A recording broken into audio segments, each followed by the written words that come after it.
Everything changed in a matter of seconds. One moment, the promise of a fresh, clean season. The next, the crushing, suffocating reality of the National Football League. Welcome back to NFL Nexus, the place where we break down the most intense, high-stakes narratives in football. If you want to understand the true, unfiltered anatomy of the league, hit that subscribe button, like this explainer, drop a comment with your thoughts down below, and support the channel by becoming a channel member. Okay, let's dive right into this. We are heading to Florham Park, New Jersey. Close your eyes and picture it. The heat radiating off the turf is absolutely sweltering. The pressure hanging in the air, it is thick. It's suffocating. Because listen to me, this is not just another training camp. For the New York Jets entering the 2026 season, this is a crucible. A sheer pressure cooker reality where professional careers are literally going to be forged in the brutal August sun, and where destinies will be shattered before the leaves even begin to turn color. Every single solitary drill, every isolated rep against a blocking sled, every agonizing pin-drop silence in the film room, it all carries the collective weight of a franchise that is desperately gasping for salvation. And you know, to truly understand the absolute depth of that desperation, you have to look at this number on your screen right now. 3. Just 3 wins. I want you to let the sheer weight of that tension settle in your mind for a second. The 2025 season was an unmitigated, historical disaster.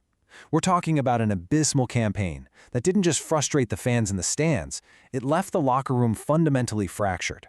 Because here's the truth about the NFL. 3 wins doesn't just get coaches fired. It destroys the foundational culture of a building.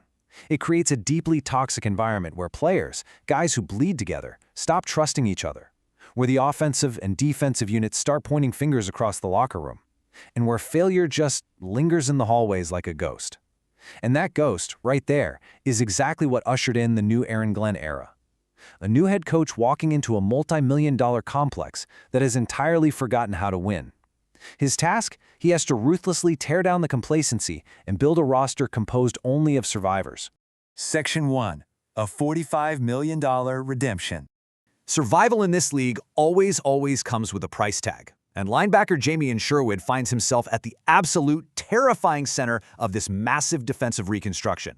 We are framing his current situation not just as a standard contract year bounce back, but as a visceral, desperate fight for his professional reputation.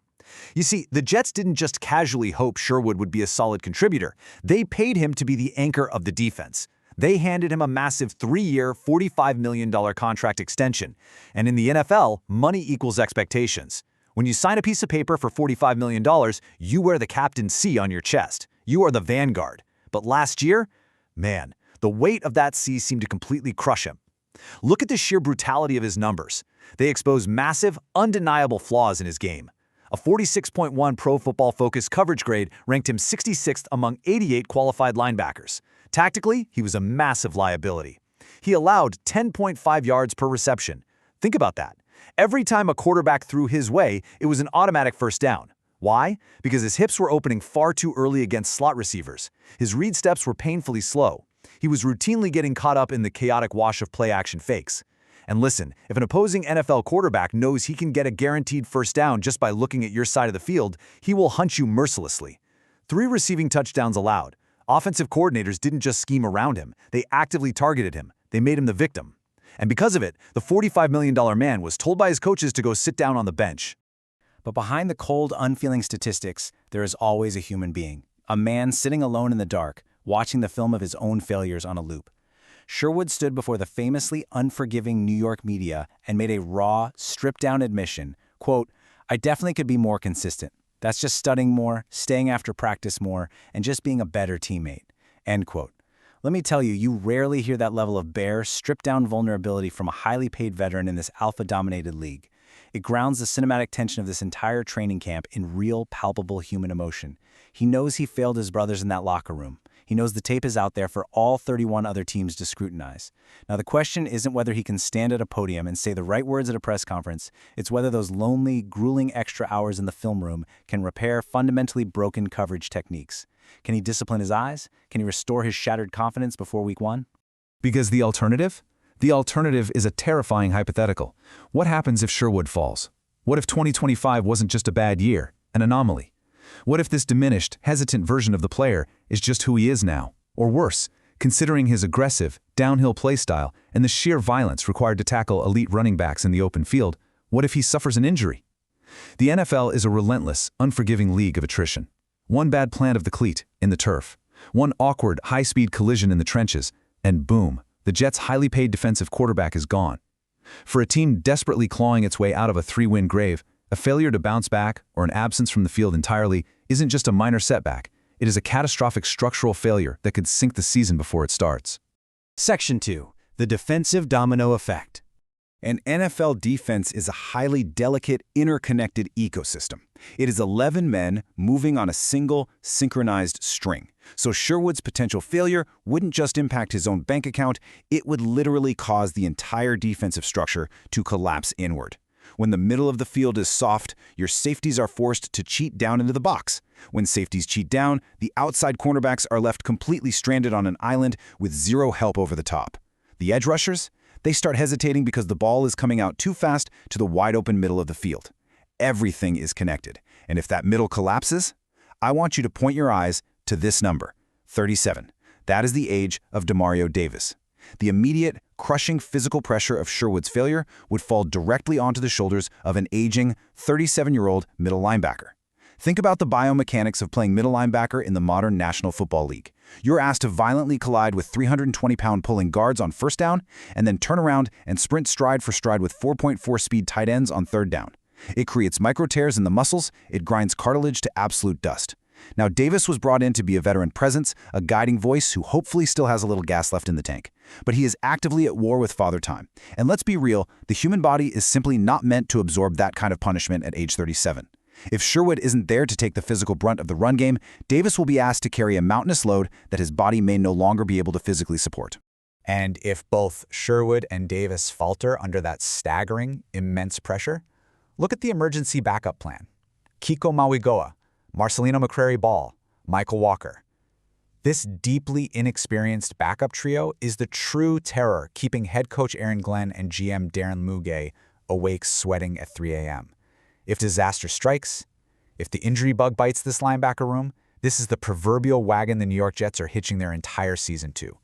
Imagine this scenario for a second. Imagine going up against the offensive masterminds of the AFC, coordinators from the Sean McVay and Kyle Shanahan coaching trees who diagnose weaknesses with surgical, ruthless precision, with a linebacking core that has virtually no proven starting experience. They would be manipulated with pre-snap motion. They would be picked apart mercilessly. It is a recipe for an absolute defensive slaughter. It is exactly why the front office might be frantically scouring the free agent wire as we speak, just praying for a veteran lifeline. Section 3. The tight end duel. But the tension in Florham Park isn't just isolated to the defensive side of the ball. Oh no. In the modern NFL, the tight end is the ultimate offensive chess piece. They are the paramount mismatch creators. And the Jets have poured massive, premium draft capital into this room over the last 2 years. That back-to-back heavy investment tells you everything you need to know. The front office demands greatness, and they do not care whose feelings get hurt in the process. It's like a classic boxing tale of the tape.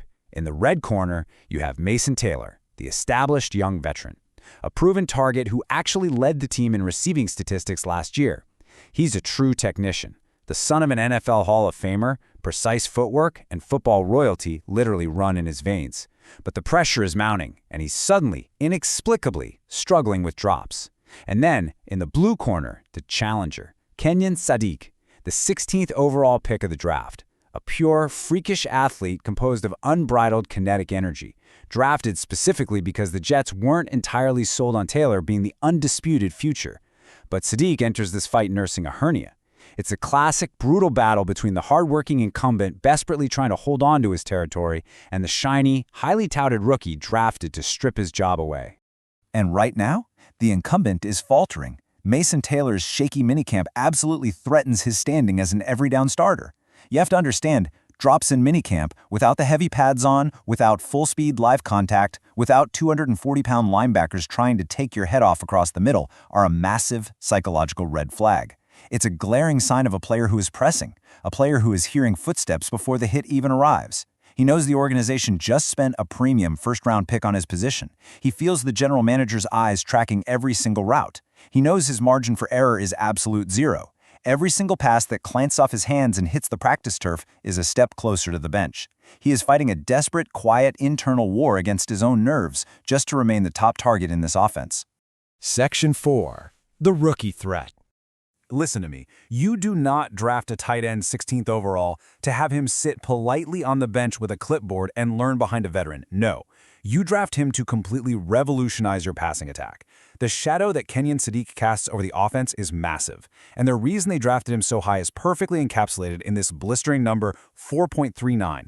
That is Sadiq's 40-yard dash time at the combine. That is not a tight end speed, guys. That is elite outside wide receiver speed wrapped up in a 6'4" frame that is physical enough to manhandle defensive backs. Think about the sheer tactical nightmare this creates for a defense. If you play a cover 3 zone, Sadiq's 4.39 speed allows him to rip right down the seam and blow past the linebackers before the deep safety can even react. If you play Tampa 2, he splits the deep halves and exploits the void in the deep middle of the field in a literal blink. He is an absolute blur. A matchup nightmare designed in a lab specifically to break modern zone defenses. You can teach route running, you can teach hand placement for blocking, but you cannot teach a man of that size to move at 4.39 seconds. It is terrifying for opposing defensive coordinators, and quite frankly, it is equally terrifying for Mason Taylor's job security.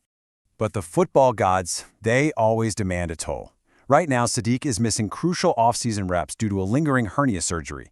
He is a rookie, which means he is already at a massive disadvantage in learning the incredibly complex, encyclopedic vernacular of an NFL playbook. Now, on top of the mental hurdle, he's missing the physical reps required to adapt to the dizzying, violent speed of the professional game. He can't run routes, he can't block, and perhaps most importantly, he can't build that unspoken, split-second chemistry with his starting quarterback. This is a critical, potentially season-altering setback for the Golden Rookie. But for Mason Taylor, it is a desperately needed lifeline.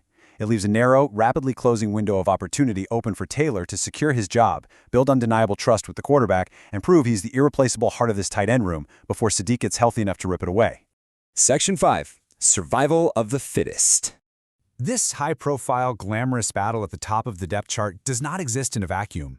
It triggers a violent shockwave that reaches all the way down to the desperate, terrifying fringes of the 53-man roster.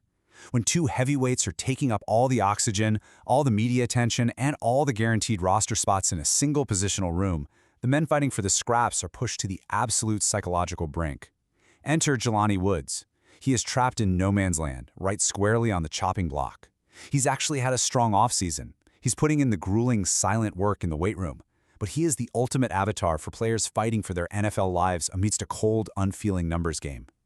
Imagine the psychological torture of being a bubble player in an NFL training camp, waking up at 5 a.m., wondering if your playbook iPad has been locked, staring at the ceiling of the hotel room, fearing a knock on the door from a staff member telling you the general manager wants to see you and to bring your playbook. The Jets already have Taylor, they have Sadiq, and they just gave a contract extension to Jeremy Ruckert. That's 3 tight ends essentially locked in. Woods is staring at a depth chart that mathematically does not have room for his existence. Every time he lines up, he isn't just playing a game. He is actively interviewing for his livelihood, not just with the Jets, but putting tape out there for the 31 other teams studying the preseason film. Which leads to the ultimate front office dilemma, a dilemma that could quite literally change lives. Will the Jets be forced to keep 4 tight ends? Ask yourself this critical roster math question. Keeping 4 tight ends on an active 53-man roster is incredibly rare. The trickle-down effect of that decision is severe. To keep Jelani Woods, it means sacrificing a developmental edge rusher who could generate pressure late in games. It means cutting a backup swing tackle who protects the franchise quarterback's blind side. It means releasing a core special teams gunner who makes game-changing plays on punts. It is a massive sacrifice of overall roster balance. For Woods to survive cutdown day, he doesn't just have to be good.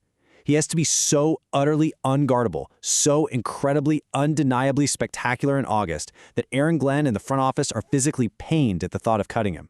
He has to force them to break their own fundamental roster-building rules just to keep him in the building. And that, my friends, brings us to the core, undeniable truth of this brutal, beautiful game. In the NFL, everything changes in a matter of seconds.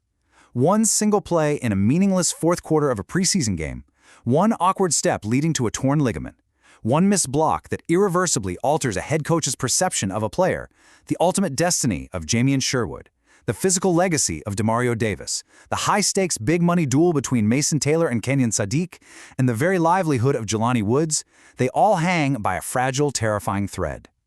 As we watch this crucible unfold in the suffocating heat of Florham Park, we aren't just watching a football practice. We are watching grown men fight for their professional survival.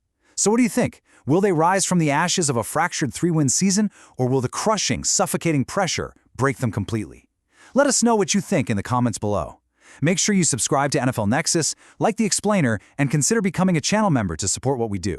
I'm your host, and until next time, keep your eyes on the tape.